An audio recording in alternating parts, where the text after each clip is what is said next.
hard drive so I can record.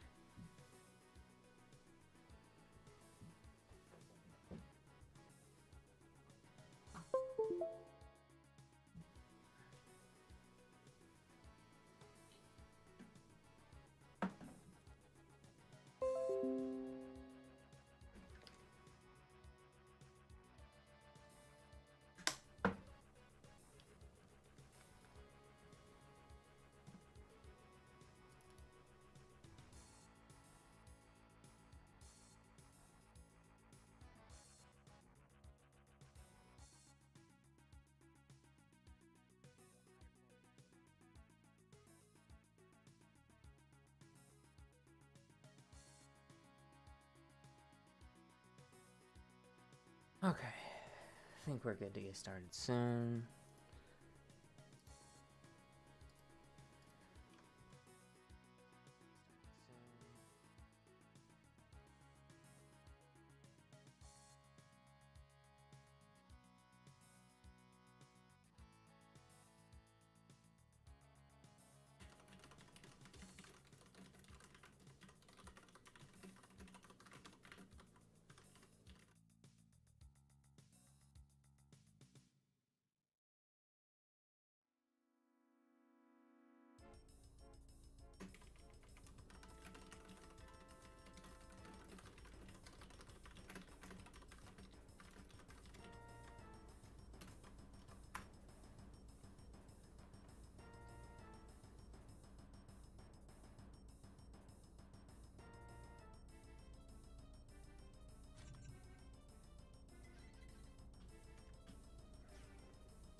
Type my text document up.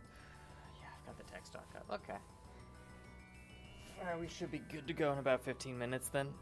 I can start the recording when the actual game gets started. Ugh. And then hopefully my audio is fine. I think I adjusted one of my settings. Why do I have a separate...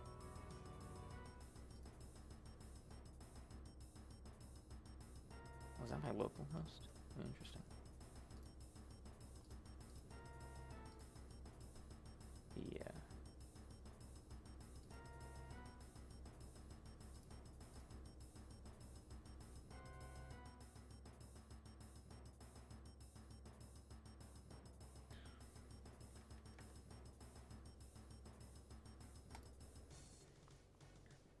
Alright, I can join in on the server.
Hit this with a test.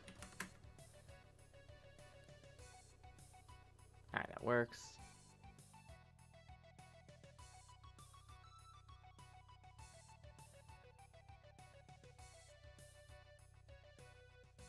Where is the link?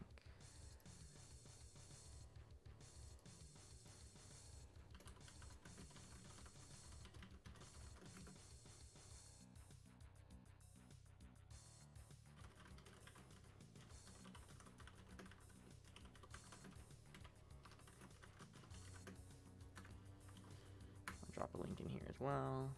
Alright, cool. So I think we're set to go everywhere. Everybody is informed. Everybody knows what's up. Now we're just waiting in. Let me see if I go, not settings. Actually, yes, settings. I want to see what my recording output is. CQP, okay. One of these days I need to figure out what the, how much YouTube decompresses stuff and then not, what's it called? Over-record, like, higher than is necessary. Okay, we hit studio mode.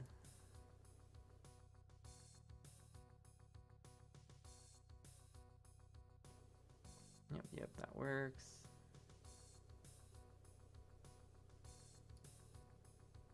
And this should work.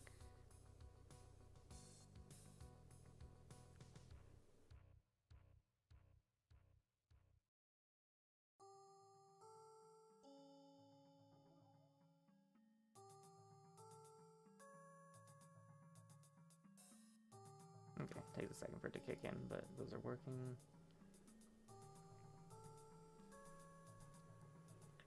Alright, seems good. I think we're good to go pretty soon. I'll ping Codagens in like 3 or 4 minutes, let him know that we're good to start whenever it gets in, and then we'll do the picks and bans. We'll do the picks and bans inside of the server like we did last time, and then we'll get started.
Oh yeah, alright, seems good.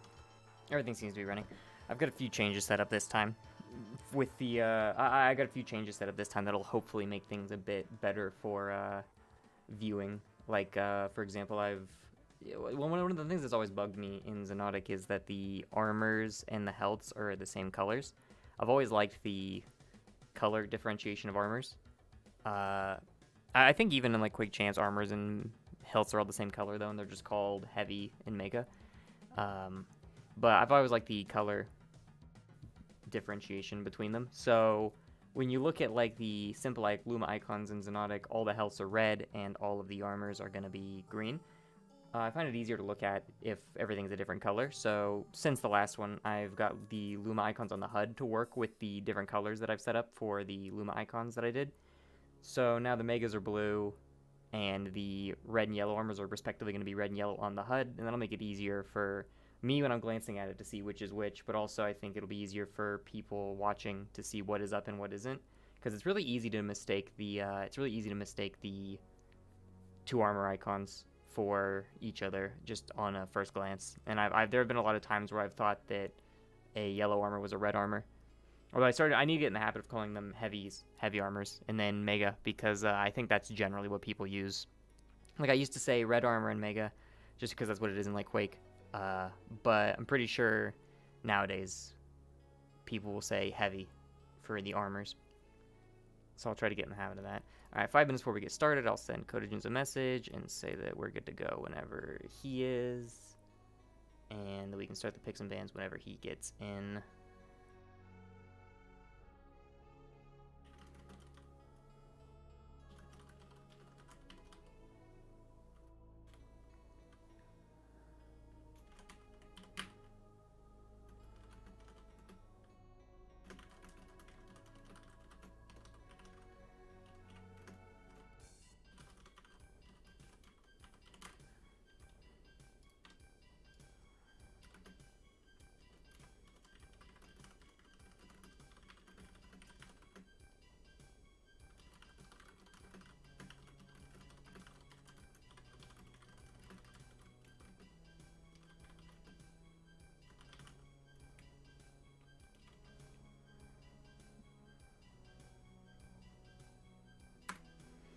I sent Codijins a message, let him know that we're in, we're good to go, and we can start picks and bans whenever he gets in. Right now we got Zord in here, but we don't have Codijins yet. Codijins. I feel like I say his name wrong. But I've not been corrected yet, so I assume it's not too big a deal. Swap over here. Okay, yeah, we're good. So yeah, at this point we're just waiting on Codijins to get in, and we'll do the picks and bans once Codijins gets in. Difference in the map pool this time. Same map pool as last time. With, let me see, what are the maps? What are the maps? We got the same maps as last time: Blood Covenant, Bloody Run, Fuse, Phrantic, Silent Siege, Veil, and Xowoken. But we added Tuhma to the map pool this time as well. That was a recommendation I got in the Relax Discord. They were saying, oh yeah, Tuhma's also a good map if you want to put another map in. I liked having 7 maps in the pool, because with 7 maps in the pool, it gives you the ability to do picks and bans in a way where it's like each person gets a ban, each person gets a pick, each person gets a ban, and then the last map is the one that becomes the 3rd map you play. But if there's 8 maps in the pool, what I can do instead is we can do the same picks and bans thing, but then the last map can be randomed between the two. I've got a coin. I can just flip the coin, and then we can see if we're gonna get, you know, whatever the last 2 maps are. So we can do that when we get there. I played around on Tuhma a little bit. It's a pretty neat map. I like it. It's got a lot of attention to detail in it. I like the detailing with all the references around the map. The what's it called? Not geometry of the map, but the I guess the layout. The layout of the map is also very nice. There's no real map that I can think of that is laid out just like it. One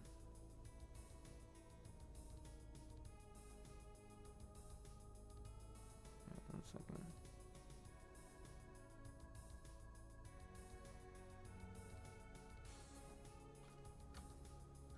One sec. I always forget to put the goddamn server on private, and then so that it's not listed, and then some Randy will join in.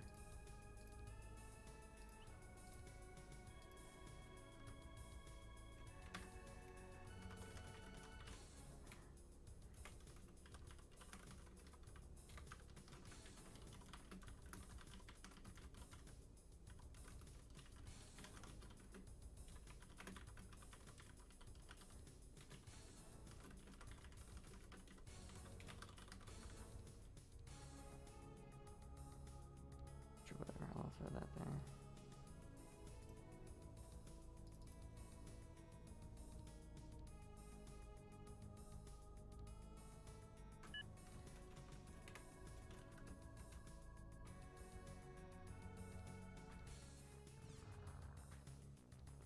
Spectate.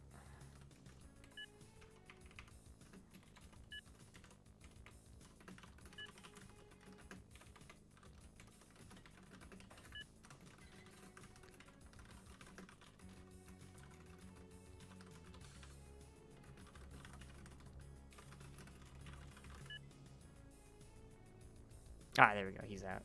Cool. Still waiting on Codijins then.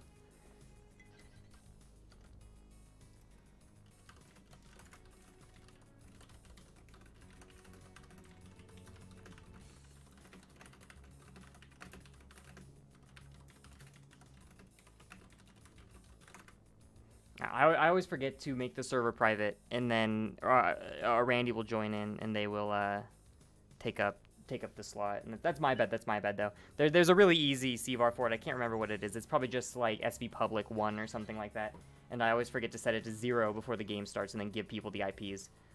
So that's a my bad thing. But okay, cool. So we're about to get started now. We got Codijins, and we have Zord in the. We have Codijins and we got Zord here in the server. I did a coin toss earlier to see who would get picks and bans. And Codijins will get first ban.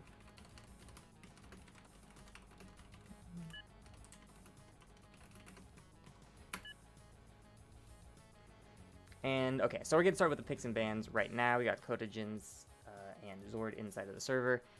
This is the right thing. Yeah, cool. So Codijins is going to get first ban, and he's going to be banning out Veil. And then we're going to get Zord in here coming in with the next ban pretty soon. And we'll see what he decides to take out. He wants to take out Blood Covenant. So, oh, whoops. Band pick 3. So we got Blood Covenant banned out by Zord, and we've got Veil banned out by Codagens. So now we're going to get the picks on Codagen's side first, and then we're going to get the pick on Zord's side. We'll see if anyone ends up picking Tuhma this time around, the new map in the pool, or if we end up having it randomed in. It looks like Codagen is actually going to pick Phrantic, which is an interesting pick. I've not seen anyone pick Phrantic yet, but I've seen it be banned quite a few times. People are generally not a huge fan of Phrantic. But there we go. There's the Tuhma pick now coming out of Zord. Zord is going to want to play the new map Tuhma that we got in the pool right there. And then we'll do final bans.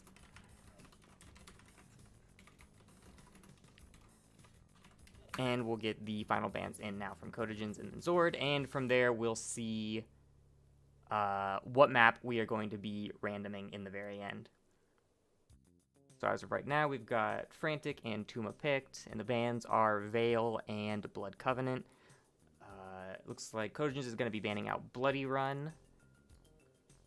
Understandable. If I was going to ban a map, Bloody Run would probably be one of the ones I would ban as well. Despite the fact that Blood Run is in basically every arena shooter ever and everyone knows the layout of it, it seems like it'd be a familiar map that anyone would be comfortable on, but I don't know. It's a understandable ban. I kind of resonate with it. And then we're going to have Zord banning out the Silent Siege, which means the last map, so if we have Veil, Blood Covenant, Bloody Run, and Silent Siege banned, and then we've got Tuhma and Phrantic picked. That means the two maps we have left are Fuse and Xowoken, so we'll do a coin toss on it. Fuse will be heads, Xowoken will be tails. Flip that, and it's going to be a head. So what did I say? Fuse is going to be heads, Xowoken, tails. So the last map we'll get is Fuse. Bam. Wait a minute. Final pick map, going to be Fuse. Drop that in there. Bam. Okay, and then we hit the fade in. Okay. I'll let them know the map, and then we'll get started real soon.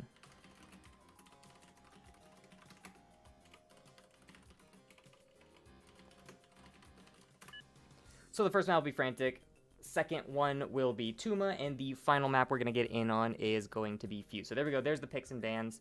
We've got, I'll try to get myself turned over into the next game now. I'll let them know when they can start. Right now I got to get the health bars lined up.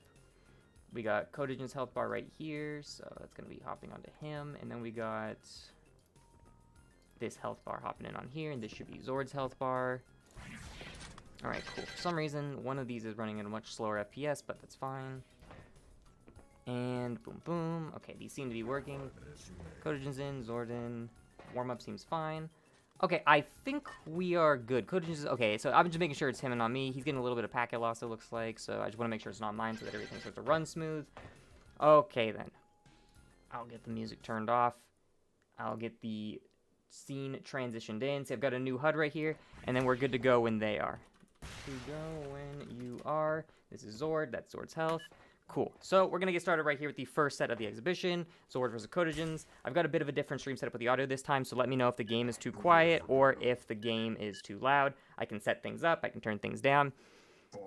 And we're going to get immediately, Codagens is going to be spawning next to the Mega Health, and Zord is going to get the high ground, not quite next to the yellow, but it is going to give him a rocket and the yellow for free. So Codagens is only going to have a mortar and electro, and Zord's going to be starting off with the rocket. Codagens is going to be going high immediately, though, but he's not going to be going for the railgun, instantly trying to go for the yellow armor, so he's a bit more stacked than Zord. He will eat a rocket to the face, though, looping back around. That railgun is still there. That railgun is a very prime weapon in a prime position, very dangerous to get, but if you can get it, you can cover a lot of distance and really kind of like zone a lot of the map off. That's exactly what Zord's going to do right here. He gets his hand on the railgun. He's going to do some really good unreturned damage to Codagens right there. Rocket rail. The Mega is going to be up in about 3 seconds, and Zord, it looks like he's prepping himself to get into good position for it. Codagens down by the Mega, but Zord is going to be the one in position to blow him up and take him down, as Codagens is going to be cornered, and Zord's not even going for the Mega right now. He's just hunting for another kill. Looks like he's going to kind of back off from it, though. Sees the Codagens picked up the yellow. Sees that he's going to fire a bit of a harassing rocket up, though, but after not getting anything, yeah, okay, he's going to be backing off a little bit. Wants to grab himself the Mega, and Codagens coming over the top. Got himself a railgun, landing in the lava a little bit to strip him, but not too much damage to him. In these lower grounds, he hears where Zord is.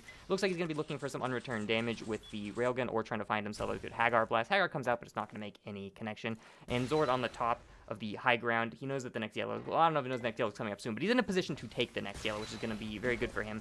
Going in on Kojins immediately, though, and it looks like I'm the one with packet loss now. He's going to be trading some damage here with the rail. Kojins coming back with the electro, not going to be able to do too much with it, but he will actually finish Zord off right there, coming up over the top ground. Grenade going to fly down, finish Zord off. So good fight from Zord, well, good engagement from Zord initially, but he just couldn't land his hit with Kojins coming over the top. He's trying to get aggressive immediately again with the Hagar and Coil. Kojins going to back off and take him down immediately. It's going to give him the mega health right here. So Kojins now had a bit of a rocky start at the beginning. Wasn't able to grab the railgun. Got kind of zoned out by Zord, and he didn't get either of the megas, but now he's got his last mega coming in. He's going to be getting aggressive on Zord right now. A couple of mortar shots coming up. Zord had the health disadvantage until he does the unreturned damage to Kojins. Going to be going up with the electro, but he's cornered right now. Blaster's going to bring him out of the corner, and Zord on the chase right now. Big health advantage on Zord, so he can just kind of push his weight around wherever he wants, especially with that mega coming up soon. And with a rail like that coming out on Kojins, there's no way Kojins is going to be able to contest this mega, so this mega is going to go straight to Zord. Going to zone off a little bit of the rocket, but Kojins is going to come for it anyway, and actually, I look egg on my face, Kojins is going to be able to contest that, and he's going to contest it very handily, landing a really good rocket immediately on Zord, and then coming down and just swiping the mega right out from under him. Kojins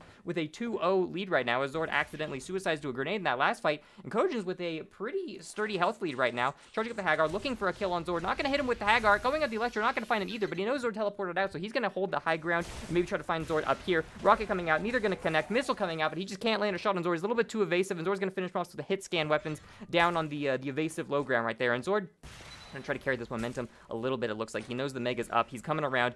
Kojins has his back against the wall. Zord lands the first rail. Second rocket coming out. Kojins, no return damage. Zord knows exactly where he is, and Kojins has himself in a really dangerous place. Going to be flying across, and Zord not going to be able to land that shot immediately, but he still is going to hold the high ground because he knows Kojins down, but he knows Kojins can't get out of this area very easily as long as he's holding that high ground. And Kojins is going to find his timing, though, to slip out, run around, grab the yellows, maybe, as they are going to be coming up soon. Running around on the high ground, Zord's trying to find some splash with the ground, but he's not going to be able to get it. He does have a timing on that yellow, though, so he will be getting that yellow to help him stack up a little bit. Kojins is going to be grabbing the other yellow on the high ground, though, and those are both yellows on the map gone. Mega's up.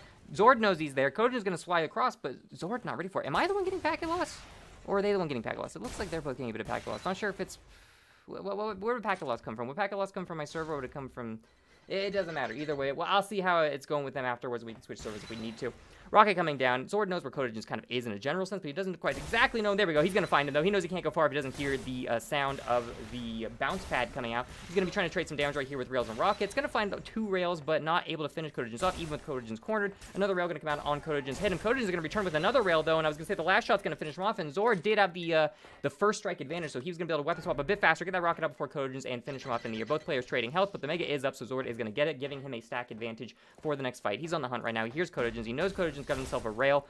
Unreturned damage on Zord from Kojins coming out right now. So Zord is actually at a bit of a disadvantage right now. Not a huge disadvantage, but a little bit of a disadvantage as he is on the low ground. Kojins does have railguns to contest him. The Mega isn't up yet, but there we go. I was going to say, oh, never mind. I was going to say, was Zord coming around the Mega health right there, misses his round. I was going to say Kojins can't get up, but there is a teleporter right there. So Kojins will come up, finish Zord off again, getting a bit aggressive. Zord on the run right there, doing a bit of chip damage with the arc, and with the Mega up, he's going to go for it. Kojins also going to go for it, though. Sliding in, Kojins going to get a rocket on Zord on the move, on the way back, grab the Mega, and he's going to get out almost entirely unscathed. He still has 52 armor, and there's no yellow armors on the map, so Zord is just down to 100 health, and Kojins has free reign right now to get as aggressive as he wants, as there's no way for Zord to stack up right now for the next 5 or 6 seconds. Zord on the run. He's got the high ground. Kojins teleporting up, though. Both going to be trading a rail. Zord one shot away from death. He's going to be on the run. Yellow's coming up soon. And Kojins, though, he knows that the Mega's going to be up soon, so it's really at this point, it's going to go for Zord, he's going to go for the Mega, and he's going to go for Zord. Unfortunately, Zord has just enough health to stack up and take one shot to the face, which gives him just enough time to trade, what's the word I'm looking at? Trade advantageously with Kojins. Unfortunately for him, the Kojins will be spawning on top of the Mega, so Kojins now has Mega, bringing his stack up a bit. Unreturned damage for Zord right there, which is going to be nice for him, bringing the health difference a little bit lower in his favor. Coming around with the rocket on the bottom side right here, and yeah, okay, it's packet loss on them. It's not me. I'll ask them if they want to try a different server after this, and we'll see what they think.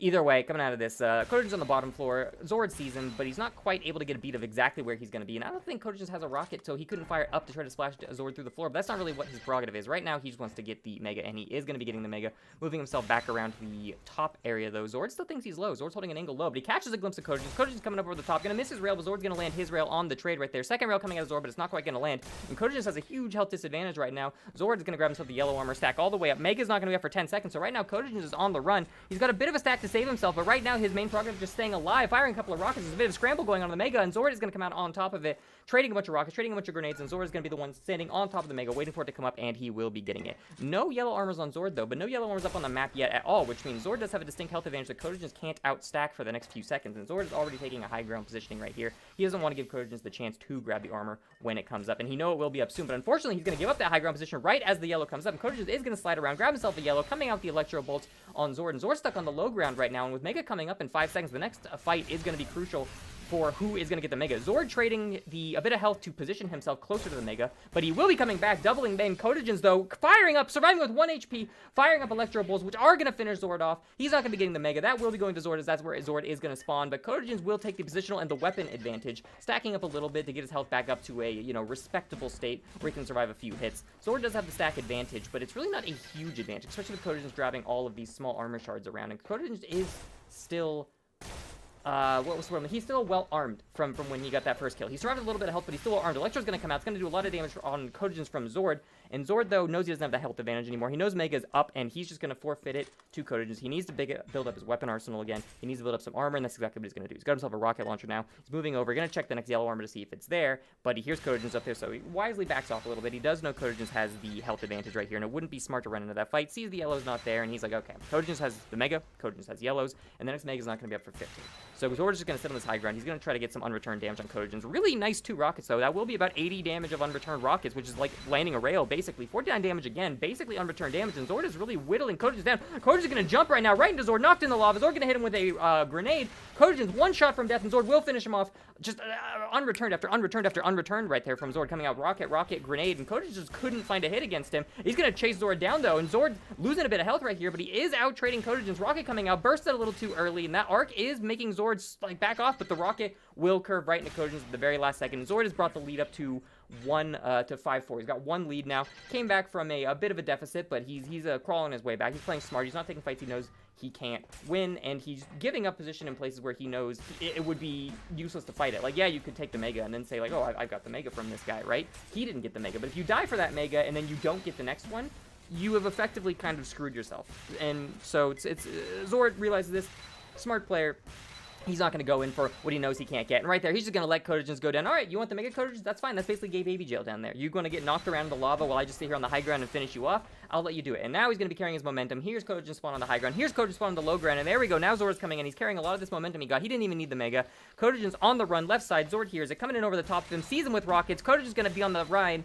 Air shot right there from Zord, and Zord knows where Codagens is. 1 shot will finish him off. Is he going to land it? He will land it, but Codagens is going to get the yellow, taking it from Zord. Zord trying to get that rail up, but he can't get it. The grenade will bounce out, though, and Codagens is going to knock Zord around a little bit, but he's not going to be doing too much damage while he's doing it, so that's going to give Zord free reign to continuously push this advantage he has. Zord doesn't have the health stack anymore, but he did have the positional advantage. Codagens is trading with Zord a little bit. Zord getting unreturned second shot on them. Either player could lose the next shot right there, and the next shot will go to Codagens, bouncing a grenade off the wall, finishing Zord off. 1 minute left in the game, and if Codagens can carry this momentum, he will be able to take this. I've seen on Phrantic, I've seen a lot more kills get traded in less time than 1 minute.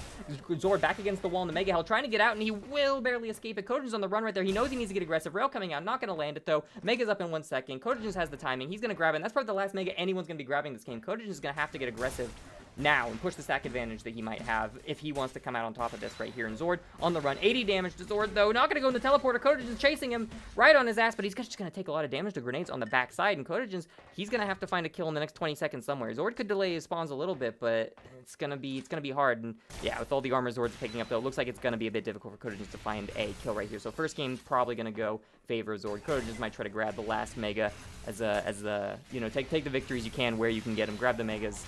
Unfortunately, he's not going to be doing that, and Zord will actually get 1 more kill on him right at the end. So first game going to go to Zord, but a very close game. Control was both traded in and out of both players in that match. Very, very well played by both players, and Codagens grabbing about 12 of the Megas there. I wasn't able to see on Zord, but next map is going to be Tuhma, so we'll see how they play on that map. And let me see. Let me check to make sure the audio levels were okay. Up and down. Okay, the audio seemed to be fine that match, so we're good to move on to the next match. I've got this on spec. Let's get the health bar on. This is Codagens' health bar. And this is Zord's health bar, I believe. Yep, okay. Big health pool coming back in. All right, good to go, and they are. So this is the new map that I added to the pool since the last time. Tuhma, it was a recommendation of the guys in the Relax community. I haven't played on this map too much, but I do know the layout of it a bit, so I'm interested to see how players who are more acquainted with it than me end up playing it. Zord's going to be spawning over by the Mega immediately, getting himself an Arc and getting a free Mega. Meanwhile, Kodogen is going to be spawning down by the red armor, the heavy armor, grabbing that, getting himself a Hagar, doing some harassing shots on Zord, but not quite able to get a ton of damage on him. And Zord right now does have a bit of a stack advantage, as he did grab the Mega. He's got the yellow. Kodogen's picking up some shards where he can, but I would say both players are about even in stack right now. At this point, it's going to be who can land the first good shot on a fight. And Zord right there is going to get a good 36 damage rocket, but Kodogen is just completely out-trading him with grenades and chasing him. Zord can't land the return fire right here. Kodogen's going to come up, get a huge rocket hit in the back, but he will survive just barely on the run right now, and he's going to come back around with the teleporter. He won't expect me to come back around 2 times, and then Zord's like, nah, I expect him to come back around 2 times. Mortar's going to hit him right in the back. Kodogen's going to be taking the Mega health that Zord was the one to grab initially, though. So right now, Zord is not quite on time with the Mega or the Heavy. Kodogen's does have both of them, so he is in a really good position to try to force a fight right now if he had weapons, and he doesn't. So Kodogen's right now looking around for weapons. Zord kind of hears the explosions, knows where he is. Going to try to push himself up to find him, and he's going to find him right there. One rail on Kodogen. It's going to hit him in the back, and Kodogen's basically been stripped of the life lead he had because he just doesn't have the weapons to fight back yet. Another rail's going to hit Kodogen's in the back, and he's still looking around, and Zord's going to hit him again with the railgun. I was kind of curious about Zord's positioning earlier. Fight right there. Kodogen's going to come out and immediately take... No, Zord taking Kodogen's down, though. Excuse me. Had the names reversed. Zord's positioning has been a bit interesting. I was kind of wondering how people are going to play this map because I haven't really seen any duel games on it. And Zord kind of been holding the low ground, has been kind of like, oh, interesting, you want to hold the low ground in this map, not get on the high ground and kind of shoot back on either side. But with all the angles that Zord has to all the entrances into this area, where these core weapons are that he knows Kodogen's wants, it's actually a really, really strong position to hold. And you can see that Zord is just landing unreturned rail after unreturned rail after unreturned rail on Kodogen's. He clearly knows how this map operates, and he clearly knows where he wants to stand to protect not only the armors, but the weapons as well. While both the armor and Mega are up right now, Zord's going to be moving around, trying to scope them both out. He will be grabbing both of them. Looks like Kodogen's on the run, still trying to build up a good amount of weapons. He's got himself a rocket, he's got himself a mortar, but if he doesn't have a railgun, he's going to have a really hard time returning a lot of that damage onto Zord. And there we go. Now he's found himself a railgun. Sees Zord, but he's not quite able to land the shot. Coming back down around, and Zord is already ready to just shoot him in the face with a rocket. And now I can kind of see why Zord holds the position he does. This underwater place is very dangerous, as you either have to teleport yourself back out into the low ground, which Zord has access to, or jump out of the water wall, which Zord is going to be able to see, while also being able to completely puppy guard the heavy armor, which he has been doing very, very, very effectively. Kodogen's knows where Zord is. Going to fire a few grenades on him coming down with a rail, but Zord, cool as ice, just sitting there, letting the grenades pop right past him. He's going to hit him with a rail, finish him off right there. And I can kind of see the power position and the dynamic of this map go where it is now. Like, you'd think it'd be that total high ground area, but if you go to that top high ground area right up there, you don't really have access to quickly run into those lower areas to teleport out if someone goes into the water wall. So I can see why Zord is holding what he's holding. Kodogen's leveraging his high ground, getting a lot of damage on Zord right here, and he was trading really, really, really advantageously until the heavy came up, but he's still trading really advantageously, actually, and Zord's just not able to get a kill on Kodogen's right there. Coming in, and Zord is immediately going to kill Kodogen's on spawn. Very unlucky for Kodogen's to have been there with such a low amount of health, but I really thought that fight was going to go Zord's way until Kodogen's was landing grenade after grenade after grenade, just making it way too difficult for Zord to land any shots on him. Kodogen's can come back right now. He does have a slight health advantage. If he can win this fight down here, Kodogen's could try to change the momentum of this match. Another grenade coming out, and he will finish him off. Zord's not going to be able to get the shotgun out in time. Kodogen's free to grab himself a railgun, free to start to stock up on the weapons to try to hold Zord down the way Zord held him down, and we'll see if he'll be able to do it right now.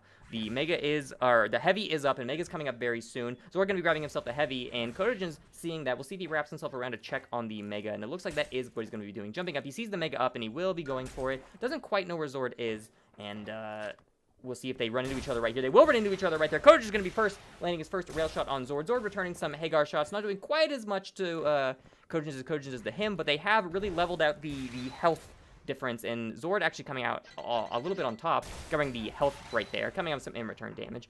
The heavy is going to be up in 1 second. We'll see if Kodogen's hears it. Doesn't look like he hears that the heavy is up, so he might come back around and see it. He sees Zord coming in. Maybe he was using it as a bait, firing a couple of grenades down, but he's not quite going to be able to hit Zord. Kodogen does have the timing on the heavy, or the Mega, though, and he will be coming around and grabbing the heavy, or trying to grab the heavy. He gets knocked up a little bit by Zord. He's stuck in the tunnel. Zord getting hit with the rail, but he's on the run right now. Both players have very, very similar health stacks, despite the fact that the health and armor ratio is different. The health stack itself is actually very similar, and we might be able to see Kodogen's come around the back and hit Zord with something unreturned and start a fight. Like, with the health values like this, where they're high but not like that high, it really does kind of come down to who can start the fight stronger and then who can finish it off. And even if you have a slight health disadvantage, And if you land like a good rail before they can hit you with a rail and you instantly swap to like the Devastator, you can bring their health down enough that you basically have the health advantage in the kind of cycling of damage between the players. Both stuck in the tunnel right there. Kojin's going to come out on top of the fight though a little bit with a rail and a rocket coming out, trying to blast himself over. Zord low, but Kojin's also low. Each player dead to about one rail. Zord picks up a bit of health. Kojin picks up about one health. Okay, they're each safe from rail death right now. Heavy's going to be coming up in about 2 seconds, and Kojin is ready to defend it. I'm not sure if he's going to want to go for it or just to keep Zord off of it. Gunner's going to keep Zord off of it. Unfortunately, not going to work out too well for him. Zord is going to jump across, get himself a rail on Kojin's. Kojin's on the low ground now. Mega's going to be coming up soon, and Zord is ready to contest it, and Zord will successfully contest it, taking Kojin's down. Kojin's going to be spawning behind Zord, and he's going to finish it off. No, Kojin's not going to finish Zord off. Only 4 HP, and Zord's going to launch him up in the air, hit him with the railgun. The ultimate high DPS combo, rocket into rail, quick swap, bringing Kojin's down on spawn. Very unfortunate place for him to have spawn. I have set the spawns in the server to be furthest from killer or whatever the setting was that I was told before. So the fact that Kojin spawned so quickly was a very interesting spawn, but the way that the Xonotic spawn system works is still an enigma to this day. Some people will say it's furthest from killer, but then sometimes you get spawns like that and they'll say, oh, well, warp zones mess it up, but I don't know if Tuhma has any warp zones, so sometimes the system kind of does what it wants. That requires a bit more scientific investigation. Zord on the hunt right now. Not so much on the hunt for Kojin as he is on the hunt for free armors, so that when Kojin shows up, he can take Kojin's down without having to worry about trading too hard into him. Heavy's up.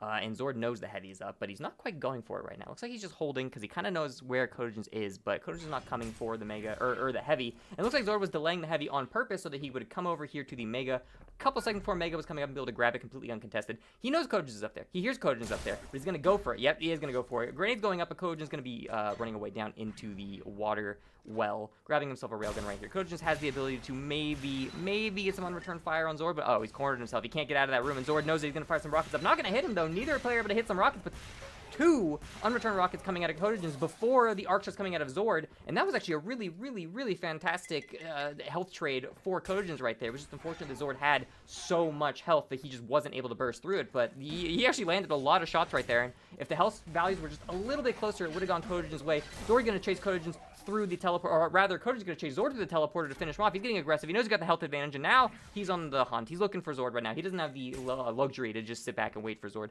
He's going to have to find him, and when he's got the health advantage, that's the perfect time to do it, of course. Naturally. When else would you want to do it?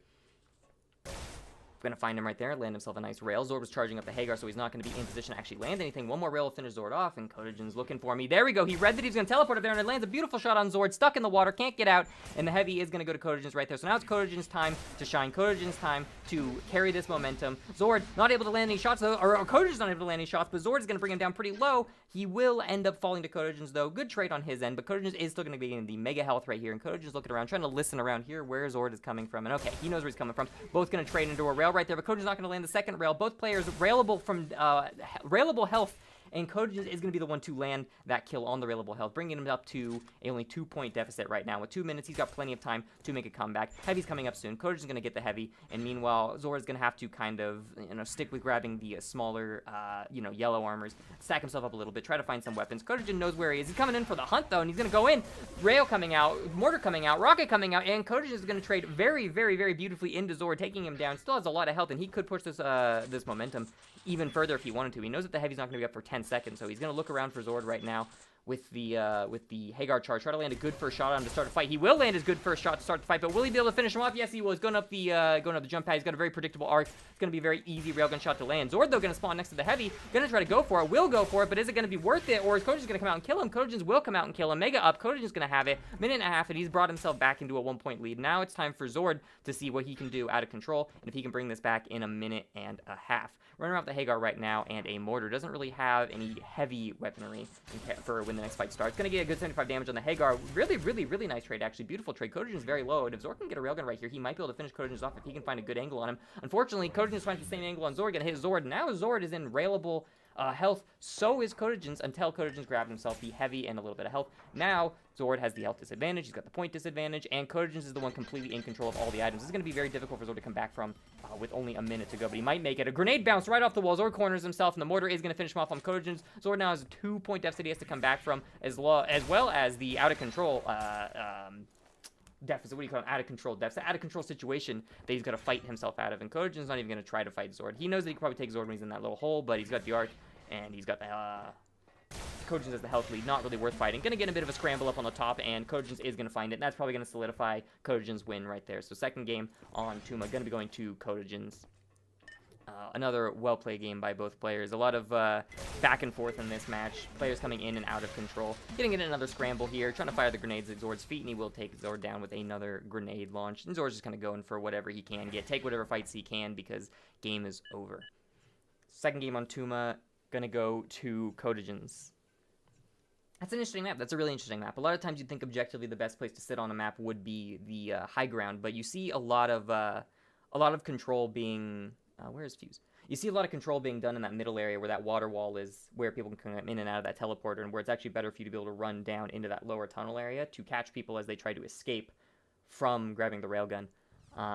Not how I would have expected the map to play just by looking at it, its geometry, but I haven't actually played on the map, so it makes sense that I wouldn't know how it plays, and I think it's a good map. I think it's a good map. I think it played really interestingly. So we got the health bars right here. Let me set up Zords. Let me set up Kojins. Kojin, Zord, yep, and we're good to go when they are.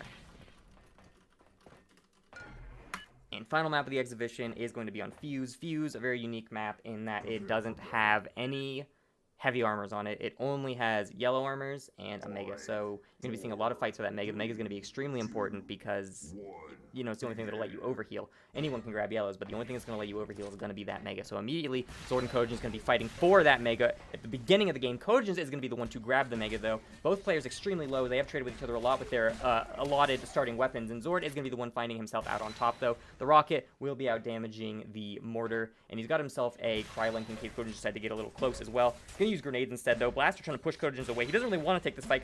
He's low, and if Kojin has a good weapon, he might be able to take him down. And Kojin's going to back off a little bit. All right, Zord. I'll let you go, because yellow armors are up, and Kojin wants those, and Kojin wants to post up outside of the Mega. And that was a really nice jump, actually, to get the Mega. I haven't seen that one before. Kojin's wrapping around in the back end and able to get the Mega without having to use a blaster or a rocket force. So Kojin's right now with a big stack advantage on Zord. Zord might have the point advantage by only one, but Kojin's has complete control of the yellows and the Megas right now. Another yellow below Kojin, so he'll probably be going for it in a second. There we go. Zord has no armors and no overhealed health, being the Mega for it. Rail coming out of Kojin's, Rocket coming out of Kojin's, going to be knocking Zord down, and that is going to be a point going to Kojin's, evening out the game. Zord coming around the back end, going to try to catch Kojin's on the flank. Unfortunately, not able to find him. The yellow armors are going to be up in about 15 seconds, so there's really nothing for Zord to grab nothing for Zord to, like, grab to overheal with, except to armor stack with, except for the Mega, which Zord is going to be the one to grab. Kojin's going to be giving it up, not want to contest Zord immediately. He's going to contest Zord back here, where he's got a bit of a positional advantage instead, and he will be taking Zord down, swapping from Rockets to Crylink back to the Electro, and he's going to take Zord down with another shot on that.